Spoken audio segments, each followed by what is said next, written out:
शुक्लांबरधरं विष्णुं शशिवर्णं चतुर्भुजं प्रसन्नवदनं ध्यायेत् सर्वविघ्नोपशान्तये व्यासं वसिष्ठनप्तारं शक्तेः पौत्रमकल्मषं पराशरात्मजं वन्दे शुकतातं तपोनिधिं व्यासाय विष्णुरूपाय व्यासरूपाय विष्णवे नमो वै ब्रह्मनिधये वासिष्ठाय नमो नमः अविकाराय शुद्धाय नित्याय परमात्मने सदैकरूपरूपाय विष्णवे सर्वजिष्णवे यस्य स्मरणमात्रेण जन्म संसारबन्धनात् विमुच्यते नमस्तस्मै विष्णवे प्रभविष्णवे ॐ नमो विष्णवे प्रभविष्णवे। श्रीवैशम्पायन उवाच श्रुत्वा धर्मानशेषेण पावनानि च सर्वशः युधिष्ठिरः शान्तनवं पुनरेवाभ्यभाषत। युधिष्ठिर उवाच किमेकं दैवतं लोके किं वाप्येकं परायणं स्तुवन्तः कङ्कमर्चन्तः प्राप्नुयुर्मानवा शुभम् को धर्मः सर्वधर्माणां भवतः परमो मतः किं जपन्मुच्यते जन्तुर्जन्म संसारबन्धनात्। श्रीभीष्म उवाच जगत्प्रभुं देवदेवमनन्तं पुरुषोत्तमं स्तुवन्नाम सहस्रेण पुरुषः सततोत्थितः तमेव चार्चयन् नित्यं भक्त्या पुरुषमव्ययम् ध्यायन् स्तुवन् नमस्यं च यजमानस्तमेव च अनादिनिधनं विष्णुं सर्वलोकमहेश्वरम् लोकाध्यक्षं स्तुवन् नित्यं सर्वदुःखातिगो भवेत् ब्रह्मण्यं सर्वधर्मज्ञं लोकानां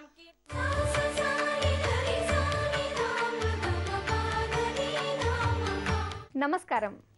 మంగళదీప్ ప్యూర్ అగరబత్తీస్ గోపురం కార్యక్రమానికి స్వాగతం.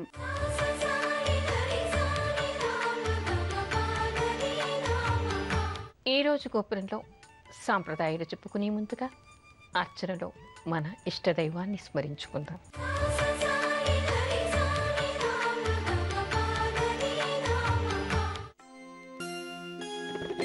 రామచంద్రుడితడు రఘువీరుడు రామచంద్రుడితడు రఘువీరుడు కామిత ఫలములియగలిగే నిందరికి రామచంద్రుడితడు రఘువీరుడు కామిత ఫలములియగలిగే నిందరికి రామచంద్రుడితడు రఘువీరుడు.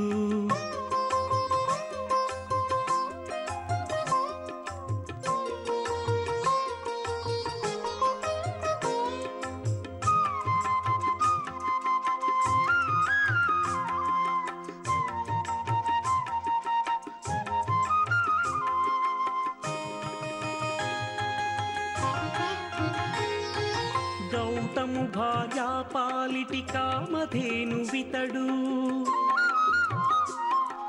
ఘాతల కౌశికు పాలి కల్పవృక్షము గౌతము భార్యా పాలిటి కామధేను వితడు ఘాతల కౌశికు పాలి కల్పవృక్షము సీతాదేవి పాలిటి చింతామణి ఇతడు సీతాదేవి పాలిటి చింతామణి ఇతడు ఈతడు దాసుల పాలి ఇహ పరదైవము రామచంద్రుడితడు రఘువీరుడు కామిత ఫలములియగలిగే నిందరికి రామచంద్రుడితడు రఘువీరుడు.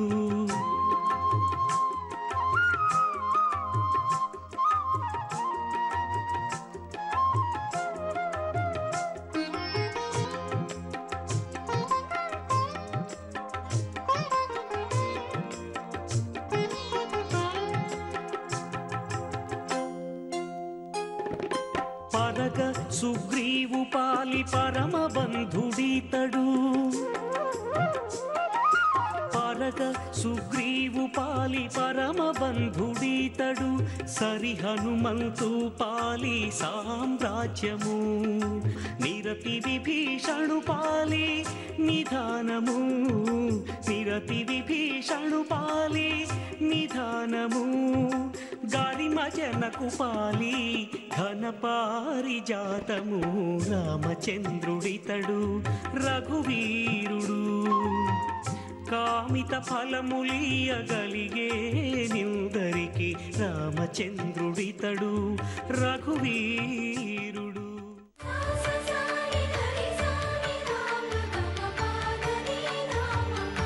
ఏడేడు జన్మల వరకు దంపతులు విడిపోకుండా ఉండాలంటే ఏ వ్రతం చేయాలి? ఆషాఢ శుద్ధ విధియ ఆ రోజు మొదలుకొని నిత్యం కూడా లక్ష్మీనారాయణులని ఒక సెయ్య మీద పెట్టి పూజ చేయాలిట. సంకల్పం కూడా ఏమిటంటే లక్ష్మీనారాయణులు దంపతులు ఆ ఇద్దరిని ఒక కొత్త సెయ్య ఏర్పాటు చేసి, అంటే మంచం, కొత్త మంచం, బుల్లి మంచం ఒకటి ఏర్పాటు చేసి దాని మీద పరుపు, దిండు, కొత్త దుప్పటి లాంటివి పెట్టి జాజి పువ్వులు వేసి లక్ష్మీనారాయణులని పరుండు పెట్టి నిత్యం ఉదయము సాయంత్రము దంపతులిద్దరూ కూడా పూజ చేయాలిట. ఒక మాసం రోజులు నిత్యం కూడా ఆ విధంగా పూజ చేయాలి. ఈ వ్రతం ఎంతకాలం చేయాలి అంటే 4 మాసాలు, చాతుర్మాస్యాల్లో 4 మాసాలు కూడా చేయాలి. అయితే ఏ విధంగా ఏ సమయానికి చేయాలి? రోజు కూడా చంద్రోదయ సమయానికి పూజ చేయాలిట. అంటే ఇక్కడ మనకి శుద్ధ తదియ రోజు ఏ విధంగా ఉంటుంది అంటే క్షీణచంద్రుడు ఉంటాడు. అమావాస్య తర్వాత వచ్చేటువంటిది మనకి శుద్ధమని, శుక్లపక్షమని చెప్పుకుంటాం. అమావాస్య రోజు మీకు చంద్రుడు కనిపించడు, పాడ్యమి రోజు కూడా కనిపించడు, నెలవంకలాగా కనిపించేటువంటిది విధియ రోజు. అందుకని ఇక్కడ నెలవంక ఉన్నప్పుడు, చంద్రుడు నెలవంకగా ఉన్నప్పుడు ఆషాఢ శుద్ధ తదియ రోజు ఈ లక్ష్మీనారాయణులకి సాయంత్రం పూట దంపతులిద్దరూ కూడా ఒక సెయ్య మీద పెట్టి అర్చన పూజ చెయ్యాలి. ఆ తర్వాత చంద్రుడికి పూజ చేసి అర్ఘ్యప్రదానం చంద్రుడికి చేయాలి. అది ఎవరైనా బ్రాహ్మణ్ణి కనుక్కుని మంత్రం తెలుసుకుని చంద్రుడికి ఏ విధంగా అర్ఘ్యం ఇవ్వాలి అని కనుక్కొని ఆ ప్రకారం చేయాలి. పొద్దుటి నుంచి ఉపవసించాలి. సాయంత్రం పూట శయనం మీద, శయ్య మీద లక్ష్మీనారాయణులకి పూజ చేయాలి. ఇలా 4 మాసాలు కూడా దంపతులు ఇద్దరూ చేయవచ్చు. ఒక్క భార్య అయినా చేయవచ్చు, ఒక్క భర్త అయినా చేయవచ్చు. పెళ్ళి కాని వాళ్ళు కూడా చేయవచ్చు. అంటే పెళ్ళి అయిన తర్వాత భార్యతో కానీ భర్తతో కానీ అన్యోన్యత, అనుకూలత ఏర్పడి వాళ్ళు జీవితాంతం విడిపోకుండా ఉండడానికి. ఇక్కడ మనకి ఏం కనిపిస్తోంది? 7 జన్మల వరకు కూడా దంపతులు విడిపోకుండా ఉంటారు అని. కనీసం ఈ రోజుల్లో దంపతులు 7 రోజులు కూడా కలిసి ఉండటం లేదు. అలా కాకుండా విడిపోకుండా చిరిసగమై అన్యోన్యత కలిగి ఆ ఇద్దరు ఒక జీవితకాలం కనీసం కలిసి ఉండాలి అనేటువంటి అభిప్రాయంతో ఈ 4 నెలలు కూడా ఆషాఢ శుద్ధ విధి నుంచి మొదలుకొని కార్తీక శుద్ధ ద్వాదశి వరకు కూడా ఈ వ్రతాన్ని చేయాలి. అంటే లెక్క పెట్టుకుంటే 4 మాసాలు కాదు కదా అని అనుకోవద్దు. ఈ చాతుర్మాస్యాల్లో ఉండేటువంటి విశిష్టత ఏమిటి అంటే మీరు ప్రారంభం ఎప్పుడు చేసినా అది కార్తీక శుద్ధ ద్వాదశికి పరిసమాప్తి కావలసిందే. అందుకని ఇక్కడ మనకి ఆషాఢ శుద్ధ విధియ రోజు ప్రారంభించి ఈ 4 నెలలు కూడా లక్ష్మీనారాయణులని కొత్త శయ్య మీద పూజ చెయ్యాలి. చంద్రుడికి అర్ఘ్యం ఇవ్వాలి. చాతుర్మాస్యాల్లో పాటించేటువంటి నియమాల్ని పాటించాలి. నేల మీద చాప వేసుకుని దిండు పెట్టుకుని పడుకోవచ్చు. బ్రహ్మచర్యంగా ఉండాలి.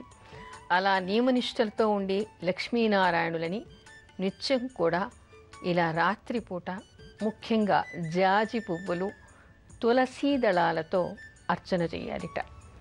అలా చేస్తూ ఉండి రాత్రి నివేదన చేసి హవిష్యాన్ని లేదా సాత్వికమైనటువంటి ఆహారాన్ని స్వీకరిస్తూ 4 నెలలు ఎవరు చేస్తారో చేసిన తర్వాత దీనికి ఉద్యాపన ఉంటుంది.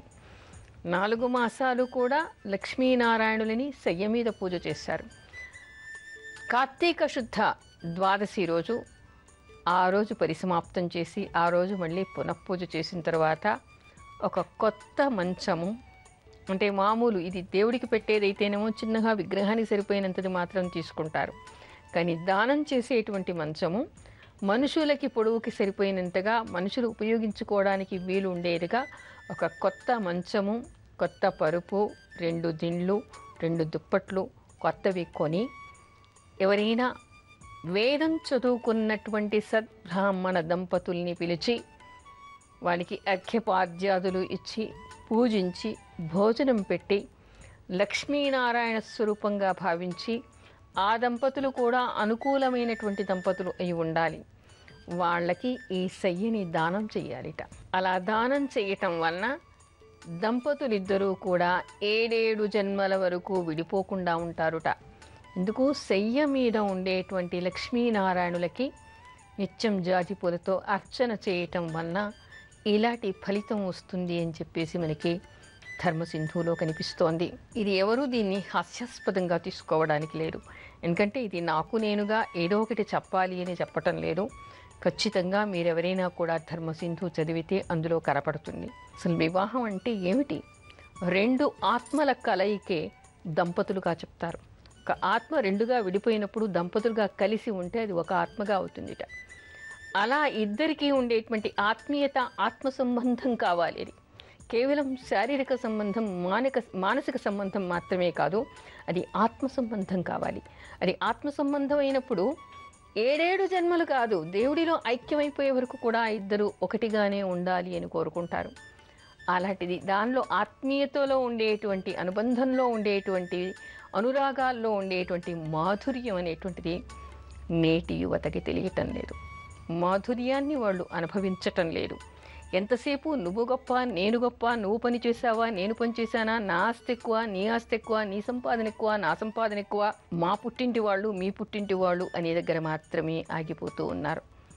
ఇద్దరికి ఎక్స్ట్రా మ్యారిటల్ అఫేర్స్ కొన్ని జంటల్లో, ఇద్దరికి ఒకరిని చూస్తే ఒకరికి పడదు కొందరిలో, అహాలు ఎక్కువైపోతున్నాయి కొందరిలో, ఆర్థిక సమస్యలు కొందరిలో, బలహీనతలు కొందరిలో, ఇలా రకరకాల కారణాల వలన దంపతులు విడిపోతూ ఉన్నారు. అది ఆడవాళ్ళ తప్పు కావచ్చు, మగవాళ్ళ తప్పు కావచ్చు. ఒక్కో జంటలో ఒక్కో రకంగా మనకి కనిపిస్తూ ఉంటుంది. కొన్ని జంటల్లో ఇద్దరిలో అవగాహన లేకపోవటం వలన, ఇద్దరిలో తప్పు ఉండదు కానీ అవగాహన లేకపోవటం వలన కూడా విడిపోయేటువంటి జంటలు చాలా కనిపిస్తూ ఉన్నాయి. కానీ ఎవరైనా సరే పెళ్ళికి ముందు తల్లిదండ్రులు పిల్లలకి తప్పనిసరిగా నేర్పించాలి, చెప్పాలి. వివాహ బంధం అంటే ఎంతటి పవిత్రమైనటువంటిది, ఎంతటి సున్నితమైనటువంటిది, ఆ ఇద్దరి మధ్యలో ఎలాంటి ఆత్మీయతలు ఉండాలి అనేటువంటి విషయాన్ని వాళ్ళకి అవగాహన చేసిన తర్వాత మాత్రమే పెళ్ళిళ్ళు చేయండి. ప్యాకేజ్ ఎంత ఉంది చూసి పెళ్లి చేయకండి. 5 లక్షల ప్యాకేజ్ ఉంది, 10 లక్షల ప్యాకేజ్ ఉంది, ఇలాంటివి చూసి కానీ ఎంత తెల్లగా ఉన్నారు, ఎన్ని బిల్డింగులు ఉన్నాయని చూసి మాత్రం పెళ్లి చేయకండి. ఆ ఇద్దరి మధ్యలో ఆత్మీయత ఏర్పడాలి అనేటువంటి అవగాహన చేసిన తర్వాత మాత్రమే పెళ్లి చేయండి. దంపతుల మధ్యలో ఆత్మీయత ఉన్నప్పుడు, ఆ మాధుర్యాన్ని వాళ్ళు అనుభవించినప్పుడు 7 జన్మలకి కూడా వాళ్ళు విడిపోకూడదని కోరుకుంటారు. ఎలాంటి కష్టాలు వచ్చినా ఒకరిని ఒకరు వదలకుండా ఉంటారు. అలాంటి మాధుర్యాన్ని ప్రతి జంట అనుభవించాలని, ఆ మాధుర్యాన్ని అందరూ చూడాలని చెప్పేసి ఆశిస్తూ, ఇక మీద విడిపోకుండా ఉండడం కోసం అని చెప్పేసి కొత్త జంటలంతా కూడా ఈ వ్రతం చెయ్యాలని ఆశిస్తున్నారు. చాతుర్మాస్యాల్లో ఏవేవి వర్జించాలి? చాతుర్మాస్యాల్లో చాలా రకాల పదార్థాన్ని వర్జించాలని మనకి శాస్త్రం చెప్తోంది. అవి వర్జించటం వల్ల కూడా ఎలాంటి ఫలితాలు వస్తాయి అనే విషయం మనకి చాలా ఆసక్తికరంగా కనిపిస్తుంది. అయితే చాతుర్మాస్య దీక్షని యథావిధిగా శాస్త్రీయంగా చెయ్యాలి అనుకునేటువంటి వాళ్ళు మొదటి నెలలో పాలని వర్జించాలిట, తర్వాత 2వ నెలలో కూరగాయల్ని వర్జించాలిట, 3వ నెలలో నూనెను వర్జించాలిట, 4వ నెలలో ద్విదళ బీజాలు ఏమున్నాయో వాటన్నిటిని కూడా వర్జించాలిట. డైకాట్ అని మనం చెప్పుకుంటూ ఉంటామంటే 2 బద్దలుగా 2గా విడిపోయేటువంటి బీజాలు, గింజలు, ధాన్యాలు ఏవి ఉంటాయో వాటన్నిటిని కూడా వర్జించాలని. అంటే 2గా విడిపోయేవి ఏముంటాయి మనకి? ద్విదళాలు అని దేన్ని మనం చెప్పుకుంటాం? శనగలు, పెసలు, మినుములు, ఇలాంటివన్నీ కూడా మనకి 2గా విడిపోతూ ఉంటాయి. బీజం వచ్చిన తర్వాత మొలకెత్తిన తర్వాత చూస్తే 2 ఆకులుగా బయటికి వస్తుంది. వాటిని ద్విదళం అని మనం అంటూ ఉంటాం. అదే మనకి మొక్కజొన్న కానీ, గోధుమ కానీ, బియ్యం కానీ, ఇవన్నీ కూడా వరి కానీ ఇలాంటివన్నీ అలా ఉండవు. ఏకబీజంగా ఉంటాయి అవి, ఏకదళంగా ఉంటాయి అవి. ఇక్కడికి వస్తే ఇవి మనకి ద్విదళాలు అని చెప్పుకునేటువంటి వాటిని 4వ మాసంలో వర్జించాలి అని చెప్తోంది. అయితే నియమనిష్టలతో చేసేవాళ్ళు, కోరిక కోసం చేసేటువంటి వాళ్ళు వేటిని వర్జించాలి అనేటువంటి విషయం చూస్తే మనకి ఆశ్చర్యం కలుగుతుంది. ఎవరైనా బెల్లాన్ని వదిలేయాలిట, వర్జించాలి. ఇప్పుడు సాయిబాబా కోసం అని చెప్పేసి కొంతమంది కొన్ని పదార్థాన్ని వర్జిస్తూ ఉంటారు. అదేవిధంగా ఈ చాతుర్మాస్యాల్లో మధుర స్వరం కావాలి అని విష్ణుమూర్తిని పూజిస్తూ ఈ చాతుర్మాస్యాల్లో బెల్లాన్ని వర్జించాలిట. అంటే బెల్లం తినకూడదు, వర్జించడం అంటే తినకూడదు. ఈ 4 నెలలు బెల్లం వేసినటువంటి పదార్థాలు కానీ, వంటలో బెల్లం వేయటం కానీ, బెల్లం తినటం కానీ మానేయాలి. ఇదేమంత పెద్ద కష్టసాధ్యమైనటువంటి విషయం ఏం కాదు. రోజు స్మరణ చేసుకోవడం, ఆ బెల్లాన్ని వర్జించి ఉండడం, సంకల్పంలో నేను బెల్లాన్ని వదిలేస్తున్నాను, నాకు మధుర స్వరం కావాలి అని చెప్పేసి కోరుకోవాలిట. చాతుర్మాస్యాలు అయిపోయిన తర్వాత ఒక కంచు పాత్రని కొని దాని నిండా బెల్లం పెట్టి భగవంతుడికి నివేదన చేసి బ్రాహ్మడికి దానం చేయాలి. అలా కాకుండా తైలం వర్జిస్తున్నాను అనాలిట. తైలం వర్జించడం వలన ఎలాంటి ఫలితం వస్తుందంటే సౌందర్య సిద్ధి కలుగుతుందిట. ఆశ్చర్యంగా ఉంది కదా. కానీ 4 నెలలు తైలాన్ని వర్జించడం అంటే చాలా కష్టమే. భోజనంలో తైలం ఉండకూడదు, తలకి కూడా నూనె రాచుకోకూడదు. 4 నెలలు కూడా తైలవర్జితంగా ఉండాలి. ఉంటే ఏమవుతుంది? సౌందర్య విహీనంగా కనిపిస్తారు. అయినప్పటికీ 4 నెలలు నూనె రాచుకోకుండాను, నూనె తినకుండాను ఉండి, ఆ తరువాత 4 నెలలు అయిన తర్వాత ఒక కంచు పాత్రలో నూనెని పోసి బ్రాహ్మణికి భోజనం పెట్టి దాన్ని దానం చేయటం వలన సౌందర్య సిద్ధి కలుగుతుందిట. మౌన వ్రతం చేయాలిట. 4 నెలలు నేను మాట్లాడను అని. కానీ ఇది చాలా కష్టసాధ్యమైనటువంటి విషయం. 4 నెలలు కూడా వ్రతం ప్రారంభించినప్పటి నుంచి 4 నెలలు అయ్యే వరకు మౌనాన్నే పాటించాలి. ఎవరితో మాట్లాడకూడదు. భగవన్నామం తప్ప మరొక మాట నోటి నుంచి రాకూడదు. అలాగని చెప్పేసి ఏదో ఒక రకంగా ఆఫీస్కి వెళ్ళి మన పనులు మనం చేసుకోవడం సాధ్యమైనటువంటి విషయం ఏమీ కాదు. కానీ నిజంగా కఠినంగా మౌనంగానే చేస్తే నాయకత్వ లక్షణాలు వస్తాయట. ఏలిక సామ్రాజ్యాన్ని ఏలేటువంటి అవకాశం ఏర్పడుతుందిట. కానీ మూలాల్లోకి వెడితే ఎప్పుడైతే మనం మాట్లాడకుండా ఉంటామో అంతర్గతంగా భగవంతుడి దర్శనం చేసేటువంటి అవకాశం ఏర్పడుతుంది. అయితే ఇప్పుడు వచ్చినటువంటి చిక్కల్లా ఏమిటయ్యా అంటే ఆత్మకి మనసుకి చాలామందికి తేడా తెలియదు. ఆనందం అంటే టీవీ చూడడమో, సినిమాకి వెళ్ళటమో, గెంతులేయటమో, లేదా కావాల్సింది కొనుక్కు తినటమో, కావాల్సిన డ్రెస్సు కొనుక్కోవడమో, కారు కొనుక్కోవడమో, ఇల్లు కొనుక్కోవడమో, అక్కడ మాత్రమే ఆగిపోతూ ఉన్నారు. కానీ ఇవన్నీ చేయటం వలన కూడా నిజమైన ఆనందాన్ని వాళ్ళు పొందగలుగుతున్నారా? అది 1 రోజో 2 రోజులు మాత్రమే ఆ ఆనందం ఉంటుంది. నిజమైనటువంటి ఆనందాన్ని, ఆత్మానందాన్ని పొందాలి అంటే అది శాశ్వతంగా ఉండాలి. అలా పొందినటువంటి వాళ్ళ ముఖం చూడండి, తేజస్సుతో వెలిగిపోతూ ఉంటుంది. కళ్ళు ప్రశాంతంగా ఉంటాయి. ఎప్పుడూ చిరునవ్వులు చిందిస్తూ వాళ్ళు కనిపిస్తూ ఉంటారు. ఎందుకంటే వాళ్ళకి భగవద్ దర్శనం జరిగింది, అంతర్ముఖులై ఉన్నారు, ఆత్మానందాన్ని పొందారు. కాబట్టి బాహ్యంగా వచ్చేటువంటి ఇక్కట్లేవి కూడా వాళ్ళని బాధించవు. ప్రతి మనిషికి ఏం కావాలి? ఈరోజు సంతోషం, రేపు దుఃఖం. రాత్రి పగళ్ళలాగా ప్రతి వ్యక్తికి కూడా ఏ స్థాయిలో ఉన్నా, ఏ వర్గంలో ఉన్నా, ఏ మతంలో ఉన్నా, ఏ దేశంలో ఉన్నా ప్రతి ఒక్కరికి కూడా అది తప్పదు. ఈరోజు ఆనందం, రేపు దుఃఖం, లేదా 2 రోజుల తర్వాత దుఃఖం. ఏదో ఒక కారణాన బాధపడుతూనే ఉంటారు. బాధ ఎందుకు కలుగుతుంది? మనం దేన్నైనా ఆశించినప్పుడు మనకి బాధ కలుగుతుంది. వీటన్నిటిని త్యజించగలిగేటువంటి శక్తి మనకి ఎప్పుడు ఏర్పడుతుంది? అంతర్ముఖులైనప్పుడు ఏర్పడుతుంది. అందుకని ప్రతి వాళ్ళకి కావాల్సింది అల్టిమేట్ ఏమిటంటే భగవంతుడు ఒక్కటే. అందుకని వాడిని చేరుకోగలిగేటువంటి ప్రయత్నం చేయడం, ఆ భగవద్ దర్శనం చేయగలిగేటువంటి ప్రయత్నం చేయడానికి ఉండేటువంటి సాధనాలే ఇలాంటి వ్రతాలు, ఇలాంటి పూజలు. అందుకని అలా మౌన వ్రతం చేసి భగవద్ దర్శనం చేసేటువంటి ప్రయత్నం చేయడం కోసం అని చెప్పేసి ఏర్పాటు చేసినటువంటి వ్రతం ఇది. అంతేకాకుండా ఇక్కడ కొన్ని కూరగాయల్ని కూడా వర్జించాలి అని చెప్పేసి మనకి శాస్త్రం చెప్తోంది. ఈ మొత్తం చాతుర్మాస్యాల్లో కూడా చాలామంది కార్తీక మాసం మాత్రమే మానేస్తూ ఉంటారు. అలా కాకుండా శాకాలని మొత్తం కూడా ఈ చాతుర్మాస్యాల్లో వదిలేయాలని చెప్పేసి మనకి శాస్త్రం చెప్తోంది. అయితే ఏ ఏ కూరగాయల్ని వదిలేయాలి అనేటువంటిది కూడా తెలుసుకోవాలి.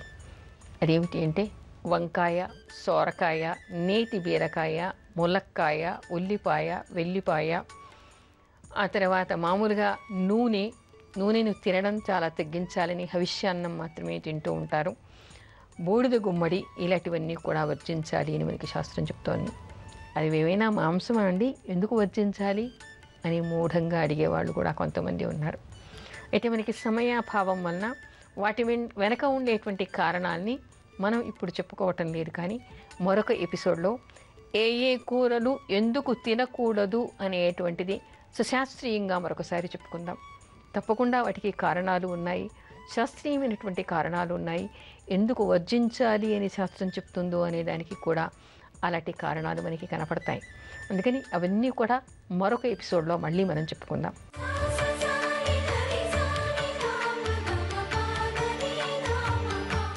దామోదరాయ నమః.